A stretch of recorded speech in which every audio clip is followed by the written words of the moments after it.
Sometimes we think love is something we have to chase. Like if we stop running, it'll disappear. So we run toward people, toward promises, toward versions of ourselves that aren't even real anymore. But here's the truth no one tells you quietly. If you have to run for love, it's not love. Love isn't a race. It doesn't ask you to abandon your dignity, your peace, or your self-respect just to be chosen.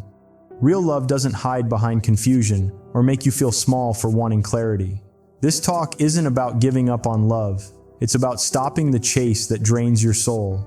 It's about learning when to stand still, breathe, and let what's real come to you without fear, without force. Because the right kind of love doesn't make you tired. It doesn't make you run. It meets you where you are and walks with you at your pace. Today, let's talk about why you don't run for love and why the moment you stop running, everything begins to change. Love is not something you sprint toward with your chest tight and your breath stolen by anxiety. Love doesn't live in the space where your phone lights up and your heart drops because you're afraid of what you might read or not read. Love doesn't make you rehearse conversations in your head at 3 in the morning, wondering how to say less so you can be kept. When you're running for love, you're not moving closer to someone. You're moving away from yourself, step by step, compromise by compromise, until one day you wake up and realize you don't recognize the person doing all the chasing. Real love doesn't ask you to abandon your balance. It doesn't reward exhaustion. It doesn't confuse intensity with intimacy. If you have to prove your worth every day, if affection feels like something you earn by tolerating discomfort,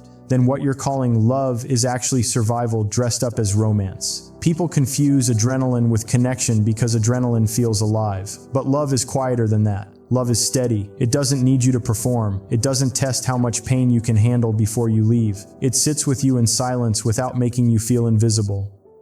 Running happens when fear takes the wheel. When old wounds whisper that if you stop moving, you'll be abandoned. So you keep going. You text again. You apologize for things that weren't wrong. You lower your standards and call it understanding. You accept distance and call it patience. But love doesn't live in distance. Love doesn't train you to accept less, just so you won't be alone. When love is real, your nervous system rests. Your shoulders drop. Your mind slows down. You don't feel like you're constantly about to lose something. You feel like you're allowed to be human. Someone truly cares. They don't watch you run past your limits and call it passion. They notice when you're tired. They slow down with you. They don't let you bleed just to prove you're loyal. Love doesn't require you to chase affection like it's a scarce resource. It's not a prize handed out to the most persistent or the most patient sufferer. Love shows up. It chooses you without games. It doesn't disappear to see if you'll follow. And when you stop running, something important happens. You start to hear yourself again. You notice how much energy you were wasting trying to be enough for someone who was never fully present. You realize love isn't about convincing someone to stay. It's about mutual presence, mutual effort, mutual care. The moment you stop chasing, you learn who is willing to walk towards you on their own. That's where truth lives. Not in speed, not in sacrifice, but in calm consistency. Love doesn't ask you to abandon your self-respect. It grows from it. And anyone who truly values you will never enjoy watching you run just to keep up with them. Running doesn't always look like speed. Sometimes it looks like overthinking every word before you say it. Sometimes it looks like smiling while your chest feels heavy.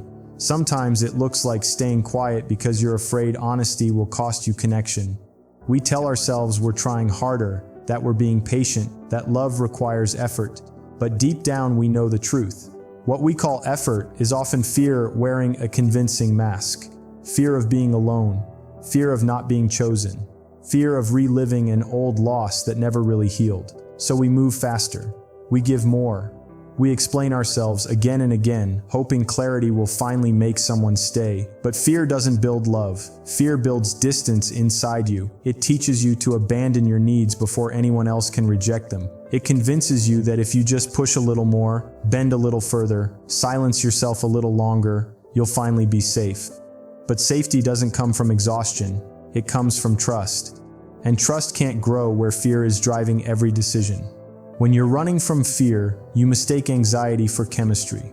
Your heart races and you think it means something important is happening, but your body is just responding to uncertainty. Calm feels unfamiliar when chaos has been your teacher, so you mistake peace for boredom and consistency for a lack of passion. Fear tells you love has to hurt to be real, that longing is proof of depth, that struggle is romantic. But fear lies. It keeps you chasing people who trigger your wounds because it feels like home. It convinces you that stillness is dangerous because stillness forces you to feel everything you've been avoiding. So you stay busy in the relationship. You keep fixing. You keep forgiving without change. You keep hoping potential will turn into reality if you wait long enough. Fear makes you loyal to possibility instead of truth, and the cost of that loyalty is yourself. When love is guided by fear, you don't ask for what you need. You ask for what you think won't make someone leave. You negotiate your boundaries. You tolerate confusion. You accept crumbs and call it growth. But love isn't meant to be a test of endurance. It's not a lesson in how much discomfort you can normalize. Fear-driven love keeps you stuck in cycles where you're always proving, always adjusting, always unsure. Real love doesn't need fear to keep it alive. It doesn't threaten you with absence. It doesn't grow stronger when you suffer. It grows when both people feel secure enough to be honest. When fear steps back, clarity steps in. You start to see patterns instead of excuses. You stop romanticizing inconsistency. You stop calling anxiety intuition. You realize that love rooted in calm doesn't feel dull. It feels grounded. It doesn't pull you apart from the inside. It brings you back to yourself. And when you no longer run from fear, you stop running for love. You move slower. You listen more. You choose based on how something feels over time, not how intense it feels in moments of uncertainty. You stop trying to be chosen and start choosing yourself. That's when fear loses its grip. That's when love has space to arrive without force, without games, without you having to disappear to keep it alive. Peace often gets misunderstood. People think if love feels calm, it must be missing something. They think if their heart isn't racing, if there isn't constant tension or uncertainty, then it can't be real. But that belief usually comes from a past where chaos was familiar and calm was rare. When you've grown used to emotional noise, silence can feel uncomfortable. When you've been trained by inconsistency, stability feels suspicious. So when peace shows up, you question it, you poke at it, you wonder why it isn't dramatic, you wonder why it doesn't hurt, you wonder why you're not afraid all the time. And instead of trusting that calm might be healthy, you convince yourself it's boring. But peace isn't boredom. Peace is your nervous system finally getting a break. It's your body no longer bracing for impact. It's waking up without that tight feeling in your chest, without replaying conversations, without checking your phone to see if you still matter. Peace doesn't mean the absence of passion. It means the absence of fear. It means you don't have to guess where you stand. You don't have to read between lines. You don't have to decode silence. You don't have to earn reassurance by shrinking yourself. Peace means love doesn't cost you your sleep, your appetite, or your sense of self. It doesn't steal your focus or drain your energy. It supports your life instead of consuming it. When love is peaceful, you're not constantly trying to fix something that keeps breaking. You're not holding your breath, waiting for the next shift in mood or attention. You're not confused about whether you're wanted. You feel it without being told. Peace gives you space to be yourself without strategy. You don't have to perform. You don't have to impress. You don't have to prove your value through sacrifice. You're allowed to exist as you are. And that kind of love might feel unfamiliar if you've only known intensity. Intensity feels powerful because it keeps you alert, it keeps you engaged, it keeps you chasing. But intensity isn't depth, it's stimulation. Peace is depth. Peace has roots. It grows slowly and holds firm. It doesn't demand constant excitement to survive. It doesn't disappear when life gets quiet. People who mistake peace for boredom often confuse love with emotional highs and lows. They think the roller coaster is the connection.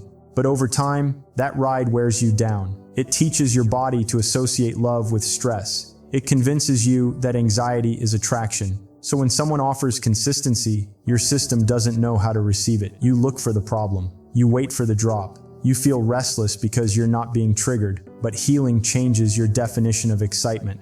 Excitement becomes feeling understood, feeling respected, feeling chosen without question. Peace allows you to grow instead of just survive. It gives you room to think, to dream, to build a life that isn't centered around managing someone else's unpredictability. Peace doesn't dull your light, it protects it. It doesn't make life smaller, it makes it wider. And when you stop calling peace boring, you stop running from the very thing that could finally hold you steady. The kind of love that doesn't need chaos to feel alive. the kind that stays present in quiet moments, the kind that lets you breathe without fear, without urgency. That kind has been romanticized for so long that people mistake suffering for devotion. They believe that the more they endure, the more meaningful the love must be. They tell themselves that pain is proof, that tears are commitment, that staying despite feeling unseen somehow makes them noble. But love was never meant to be proven through self-destruction. You don't earn love by bleeding quietly. You don't secure it by tolerating neglect, disrespect, or emotional absence. When love asks you to accept less than you deserve, it isn't asking for strength. It's asking for silence. And silence slowly erases you. People stay because they think leaving means they failed. But walking away from pain isn't failure. It's clarity. Love isn't a contract signed with suffering as the currency. It doesn't improve because you endure more. It doesn't deepen because you forgive the same wound over and over without change. That isn't patience. That's self-betrayal. Real love doesn't require you to shrink your needs until they disappear. It doesn't make you question your worth every time you ask for basic care. It doesn't punish you for wanting consistency. When love is healthy, effort flows both ways. Responsibility is shared. Growth is mutual. You don't carry the entire weight alone and call it loyalty. Loyalty without respect becomes a cage. And suffering isn't romantic when you're the only one paying the price. People often confuse staying with strength. But strength is knowing when something is costing you your peace. Strength is choosing yourself when love stops choosing you back. There is nothing brave about staying where you are, repeatedly hurt, and promising yourself it will change if you just try harder. Love doesn't improve because you accept pain quietly. It improves when both people are willing to face the truth and grow. If one person keeps hurting and the other keeps excusing, that isn't love evolving. That's a pattern repeating. You don't prove love by sacrificing your self-respect. You prove love by showing up honestly, by setting boundaries, by refusing to normalize pain. Real love doesn't test how much you can endure. It protects what you feel. It listens when something hurts. It changes behavior instead of offering apologies without action. Suffering may feel familiar, but familiarity doesn't make it right. Many people stay because pain feels known, while peace feels uncertain. But love isn't supposed to be survived. It's supposed to be lived. It's supposed to add to your life, not consume it. When love is real, you don't have to convince yourself that pain is worth it. You don't have to explain away behavior that leaves you feeling empty. You don't have to tell yourself that someday it will feel better if nothing is changing now. Love doesn't demand your suffering as evidence. It asks for honesty, presence, and care. And when those things are missing, no amount of endurance will turn pain into love. Choosing not to suffer isn't giving up. It's choosing a form of love that doesn't require you to disappear in order to stay. Stillness is uncomfortable for people who have spent their lives running. When you stop moving, there's nowhere to hide. No distractions, no noise. Just you and the truth you've been avoiding. That's why stillness feels dangerous at first. It removes the illusion of progress. When you're busy chasing, fixing, explaining, and hoping, you can convince yourself something is happening. Motion feels like purpose. Effort feels like meaning. But stillness strips all of that away and asks a simple question. Is this actually working?